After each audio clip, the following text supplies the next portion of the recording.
ओम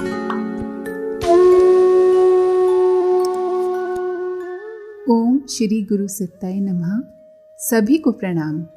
पिछले वीडियो में आपने सुना कि एक सन्यासिन जिन्हें भैरवी कहा जाता था, परम पूज्य गुरुदेव के दर्शन करने आईं। उनका मानना था कि परम पूज्य गुरुदेव अवतार हैं और भैरवी के गुरु ने अवतार के जो जो लक्षण बताए थे वे सब भैरवी को परम पूज्य गुरुदेव में दिख गए थे। आइए इसी क्रम को अब आगे बढ़ाते हैं। संध्या वंदन आता है? आचार्य श्री ने उस युवक से पूछा। वह युवक नरमेध यज्ञ के बारे में स्पष्टीकरण मांगने आया था। उसका नाम था अनंत नारायण शर्मा। उसने उत्तर दिया, नहीं आता है। तुमने सच कहा, इसलिए उम्मीद की जा सकती है कि तुम्हारे मन में गुंजाइश है और तुम वस्तु स्थिति समझ सकते हो, आचार्य श्री ने कहा। वह युवक लड़ने भिड़ने की मुद्रा में आया था। भरतपुर में हो रहे यज्ञ में विघ्न खड़ा करने की मंशा थी। उसके साथ 3-4 युवक और थे। गठा हुआ कसरती शरीर और चेहरे से टपकती हुई उदंडता। यज्ञ चल रहा था। आचार्य श्री अपने आसन पर बैठे यज्ञीय कर्मकांडों का संचालन देख रहे थे। उस पंचकुंडीय महायज्ञ में मुश्किल से 50-60 लोग रहे होंगे। बड़ी उम्र के लोगों की संख्या ज्यादा थी। आयोजन की तैयारी करते समय प्रतिरोध का मुकाबला करने के बारे में सोचा नहीं था। भरतपुर हालांकि ब्रज मंडल का ही हिस्सा था, लेकिन मथुरा वृंदावन की तरह यहाँ पुराणपंथी और लकीर के फकीर लोगों का बोलबाला नहीं था, इसलिए उपद्रव या बाधा की आशंका भी नहीं थी। अनंत शर्मा के नेतृत्व में 3-4 युवक पता नहीं कैसे निकल आए। आचार्य श्री ने अनंत को रोका। वह नरमेध के खिलाफ नारेबाजी कर रहा था। वह और उसके साथी कोई और उपद्रव खड़ा करते, इससे पहले ही आचार्य श्री ने उससे बात की। संध्या वंदन के बारे में पूछने पर उसने मना किया तो आचार्य श्री को उसके भीतर विद्यमान सत्व पर भरोसा हुआ। उन्होंने आगे कहा, अभी विरोध करने या लड़ने भिड़ने में कोई सार नहीं है। चाहो तो कोशिश कर सकते हो। हमारा या आयोजन का कुछ भी नहीं बिगाड़ पाओगे। यहाँ बैठे छोटे छोटे बच्चे तुम लोगों को मार पीट कर भगा सकते हैं। सुनकर अनंत अवाक रह गया। अपनी बात स्पष्ट करते हुए आचार्य श्री ने कहा, यहाँ बैठा प्रत्येक व्यक्ति रक्षा सूत्र से बंधा हुआ है। देव शक्तियाँ उसकी रक्षा कर रही हैं। उनका कोई अनिष्ट नहीं कर सकता। चाहो तो कोशिश करके देख लो।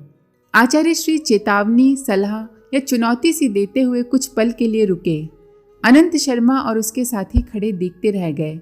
उनसे कोई उत्तर देते नहीं बन रहा था। आचार्य श्री ने कहा, एक सलाह है, तुम लोग हमारे साथ रहो। नहीं रह सको तो नरमेध की तिथियां तक रुको।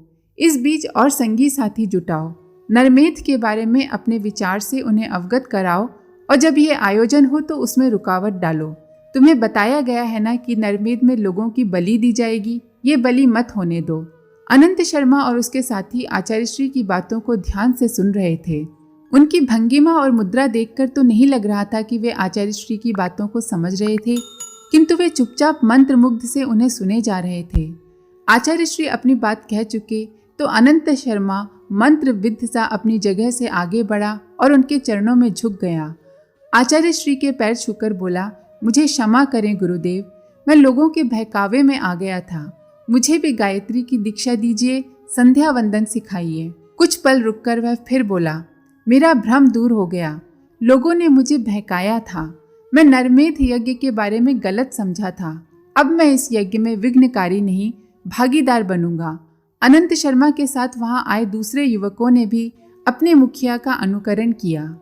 महापुरुष चरणों की पूर्णाहुति या नरमेध यज्ञ के अनुष्ठान तक 10 जगह इस तरह की घटनाएं हुई थीं। कुछ लोग विरोध की अपनी जिद पर अड़े रहे और कुछ ने आचार्य श्री के आशय को समझने का खुलापन दिखाया। उनकी बात मानी और विरोध का इरादा छोड़कर सहयोग देने का मन बनाया। विरोध, असहमति और गलतफहमी में फर्क कर आचार्य श्री तीनों पक्षों से संवाद करते थे। जिद्दी विरोध के सामने वे ज्यादा तर्क वितर्क नहीं करते, सिर्फ इतना ही अनुरोध करते कि आप हमारे आयोजन में आएं, वहां देखें कि क्या हो रहा है और यदि किसी की बलि दी जा रही है तो उसे रोकें। असहमति जताने वालों को वे राजी करने का प्रयास नहीं करते थे, उनके सामने अपना पक्ष भर रख देते थे। वे राजी हों तो ठीक और नहीं हो तो भी ठीक। जिन लोगों के बारे में आचार्य श्री को लगता था कि वे गलतफहमी के शिकार हुए हैं, उनके लिए आचार्य श्री जरूर श्रम करते थे। उन्हें वस्तु स्थिति से अवगत कराने का भरपूर प्रयास करते। अधिकांश मामलों में तो भ्रम का शिकार हुआ व्यक्ति उस जंजाल से निकल आता था। वह रामनवमी का दिन था। 1956 के अप्रैल की 19वीं तारीख थी। भारतीय पंचांग के अनुसार संवत 2013 के चैत्र मास की शुक्ल पक्ष की नवमी। मथुरा के लोग अपने इष्ट कृष्ण की जन्मस्थली में उनके पूर्व स्वरूप का अवतरण दिवस धूमधाम से मना चुके थे। गायत्री तपोभूमि में भी साधकों ने नवरात्रि अनुष्ठान पूरा किया ही था। वे अनुष्ठान की पूर्णाहुति से निपटे ही थे कि अगले दिन से शुरू होने वाले पूर्णाहुति महायज्ञ की तैयारी में जुट गए।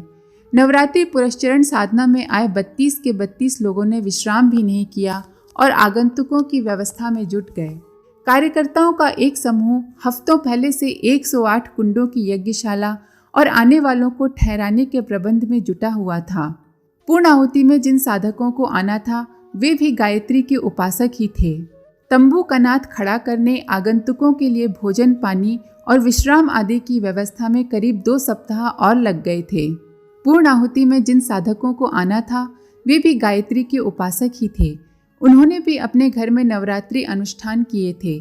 तपोभूमि के पूर्णाहुति महायज्ञ में भाग लेने के लिए उन्होंने अनुष्ठान पूर्व संध्या को ही पूरा कर लिया था। आने की तैयारी में यह सोचकर जुट गए कि जब का दशांश हवन वहीं कर लेंगे। ऐसे साधक रामनवमी की सुबह से ही आने लगे थे। रामनवमी की शाम से ही मथुरा में खासी चहल पहल शुरू हो गई। स्टेशन, बस अड्डे और तांगा रिक्शा स्टैंडों पर धोती कुर्ता पहने पुरुषों और सीधे सादे ढंग से साड़ी पहनकर आई स्त्रियों के समूह दिखाई देने लगे थे। अपनी वेशभूषा से ही पहचान में आ रहा था कि ये सब लोग गायत्री तपोभूमि की ओर जा रहे हैं। तपोभूमि और उसके आसपास की जगह इन साधकों से भर गई थी।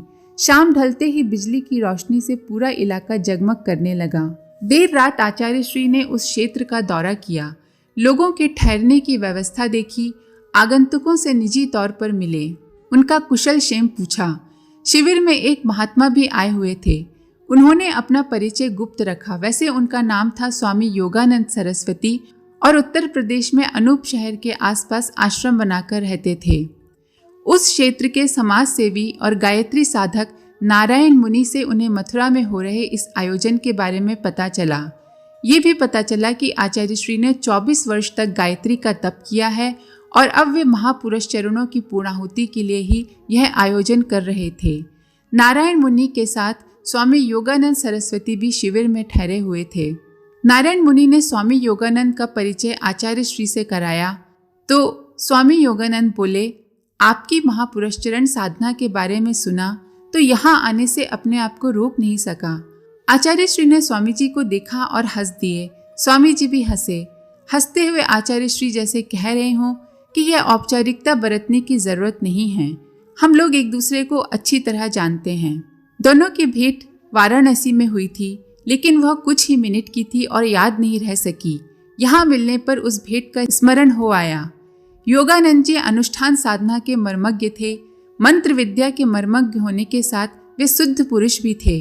किस कामना या आवश्यकता की पूर्ति के लिए कौन सा मंत्र जपना चाहिए, इसका उन्हें आधिकारिक ज्ञान था। वे आचार्य श्री से कहने लगे, आप पर बड़ी भारी जिम्मेदारियां आने वाली हैं, इसके लिए विपुल धन चाहिए। मैं आपको एक अनुष्ठान विधि बताता हूँ। 21 दिन की साधना है, उसे कर लिया जाए तो हर तरह के अभाव दूर हो जाएंगे, आवश्यकता स्वतः पूरी होती चली जाएगी। आचार्य श्री ने कहा, मुझे मंत्र विद्या, उसकी सामर्थ्य और आपकी सिद्ध अवस्था पर पूरा विश्वास है, लेकिन मैं सकाम अनुष्ठान नहीं करता। स्वामी जी ने समझाने की कोशिश की और बोले कि ये साधना अपने स्वार्थ के लिए तो नहीं की जा रही है। आप आगे जो भी कार्यक्रम चलाएंगे वे जनहित में होंगे। उस कार्य के लिए मंत्र अनुष्ठान में कोई दोष नहीं है। आचार्य श्री बोले, मैं जिस देव कार्य को करने जा रहा हूँ वह मार्गदर्शक सत्ता का सौंपा हुआ दायित्व है। उन्होंने दायित्व सौंपा है तो व्यवस्था भी वही करेंगे। मथुरा रेलवे स्टेशन पर गायत्री परिवार के लोगों ने सहायता केंद्र बनाए हुए थे। अतिथियों को वे तपोभूमि के बारे में बताते। उद्देश्य यह था कि लोग किसी के बहकावे में न आएं, लेकिन मथुरा के धर्मध्वजी भी कम नहीं थे। पता नहीं वे कैसे ताड़ लेते थे कि कि यह व्यक्ति या परिवार गायत्री तपोभूमि में ही आया होगा। रेल से उतरते ही वे संपर्क कर लेते थे। दरभंगा से आए डॉक्टर काशीनाथ झा ने तपोभूमि में अपने साथियों को बताया। उन्होंने कहा, हम लोग उतरे ही थे कि पंडों ने हमें रोक लिया। कहने लगे, तपोभूमि मत जाओ, वहाँ तो पीने के पानी का भी इंतजाम नहीं है। हम लोग बड़े आश्चर्य में पड़ गए। गुरुजी ने हजारों लोगों को बुलाया है, लेकिन क्या उनका इंतजाम नहीं हो पाया? कुछ विचार में पड़े ही थे कि पंडे ने कहा, आप हमारे यहाँ पधारिए, नरमेद में जाना हो तो चले जाइएगा, स्नान ध्यान हमारे निवास पर कीजिए। हम कुछ कहने की तैयारी कर ही रहे थे कि बंबई से आए कुछ गायत्री भक्तों की आवाजें सुनाई दी। पंडों से उनकी जोर जोर से बोलचाल हो रही थी। पंडे उन्हें भी बहका रहे थे कि तपोभूमि मत जाओ, 27 लोगों की बलि देने का कार्यक्रम है। आए हुए गायत्री भक्त पंडों की इस बात पर प्रतिवाद कर रहे थे। पंडे जिस प्रकार समझा रहे थे उससे भी ज्यादा जोर दे देकर वो बोल रहे थे, ठीक है, बलि हो रही है ना, हम अपनी बलि देंगे। डॉक्टर झा ने कहा कि उन लोगों को शायद आभास हो गया कि हम लोग भी तपोभूमि जाने के लिए आए हैं। पंडों के बीच में खड़ा देखकर गायत्री भक्तों ने हमसे कहा, आप इन पंडों के चक्कर में मत आइए, तपोभूमि में किसी तरह की भी कमी नहीं है। और उनके कहने पर हम यहाँ आ गए। यहाँ आकर जो वातावरण देखा वो बड़ा ही अद्भुत लगा। उन्हें और साधकों की तरह बिरला मंदिर के पास शिविर में जगह मिल गई। उनके साथ आए 2 लोग तो जप आराधना में तल्लीन हो गए। राम प्रसाद विद्यार्थी नामक एक सज्जन भी साथ आए थे। उनकी जप तप में कोई रुचि नहीं थी। वे कहने लगे, चलो घूम आए, हम तो घूमने फिरने ही आए हैं। उनसे डॉक्टर झा ने कहा, आप अपनी सुविधा अनुसार घूमे फिरें, हम लोग तो यहाँ यज्ञ में भाग लेने आए हैं। राम प्रसाद विद्यार्थी तो घूमने फिरने आए ही थे। घूमने फिरने क्या, बल्कि वह आलोचना करने आए थे। वह अपनी इच्छा अनुसार निकल गए। शाम को जब वह वापस आए तो उन्होंने डॉक्टर झा से कहा, आचार्य श्री कोई बड़े महंत हैं, यज्ञ करवाना उनका धंधा है, यज्ञों से ही खाते कमाते हैं। यज्ञ में अगर लाखों रुपए खर्च किए हैं तो लाखों का मुनाफा भी बटोरेंगे। डॉक्टर झा ने कहा, आचार्य श्री को देखो, तपस्या के कारण उनका शरीर कितना कमजोर हो गया है, हड्डियां तक गिनी जा सकती हैं। उन्होंने अपनी सारी संपत्ति, धर्मपत्नी के जेवर और बच्चों के जोड़े हुए पैसे गायत्री मिशन को दे दिए हैं। यदि आपको अविश्वास हो तो आप आज ही लौट जाएं। विद्यार्थी जी सोचने लगे। उन्होंने डॉक्टर झा की दृष्टि से देखा और पाया कि उनकी मान्यता बदल रही है। आज के लिए इतना ही। आप सभी का धन्यवाद। ओम शांति। हमारे YouTube चैनल को सब्सक्राइब करें और बेल आइकन को दबाकर ऑल पर क्लिक करें ताकि नोटिफिकेशंस आपको मिलती रहें।